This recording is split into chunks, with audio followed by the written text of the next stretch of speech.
नौशर फिरोज मां के खबर ॾींदा हलूं। डिस्ट्रिक्ट रिपोर्टर मोहम्मद हसन सूमरो जी रिपोर्ट मुताबिक़ ठारू शाह भरिसां ॻोठो करीम ॾिनो। ॾहराज में मामूली ॻाल्हि तां ॾहराज बिरादरी जे बिंदरुनि में झेड़ो, लठियूं ऐं सिरोटा लॻण करे हिकु ॼणो ज़ख़्मी गणती जोगी हालत में अस्पताल मुंतक़िल।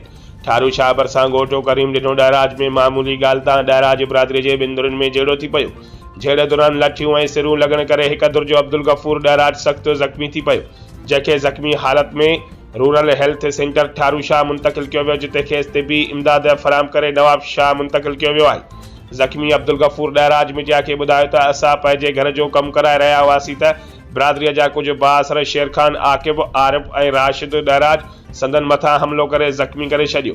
हुन चयो त वाक़िए जी NC दाख़िल कराई आहे, पर पुलिस हिन महिल ताईं जवाबदारनि खे गिरफ़्तार न कयो आहे। उन्हनि मुतालबो कयो त फौरी तौर ते हमलेवार जवाबदारनि खे गिरफ़्तार करे इंसाफ़ फराहम कयो वञे। छा मसइलो थियो आहे? साईं, असां पंहिंजे घर जो कमु पिया करायूं, पंहिंजे कमरे जो कमु पिया करायूं। असांजो कमरो मथे लेंटर ते हुयो, असांजा मज़दूर आया, असां पंहिंजो कमु पिया करायूं। असां जे ॻोठ जे हिसाब सां पाड़े वारनि खे चइबो आहे पर्दो कयो, पर्दो कयो। असां अहिड़े तरीक़े सां सभिनी खे पर्दो करायोसीं। ऐं असांजे घर में हिकिड़ो ॿियो घर हुयो, उहो पर्दे करण लाइ तयारु कोन हो।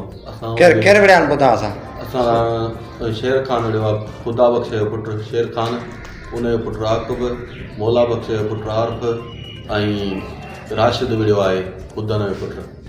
इहे चारई ॼणा विड़िया आहिनि। मां पंहिंजी जॻहि जे मथे लेंटर ते ई पंहिंजी भित ते ई मां बीठो हुयुमि। हुननि पर्दो न कयो, असां कमु पिया करायूं।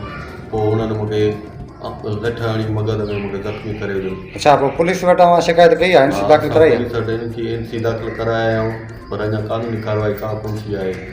मुतालबो छा आहे? मुंहिंजो मुतालबो आहे त मूंसां इंसाफ़ कयो वञे, मूंसां नाजाइज़ थी आहे।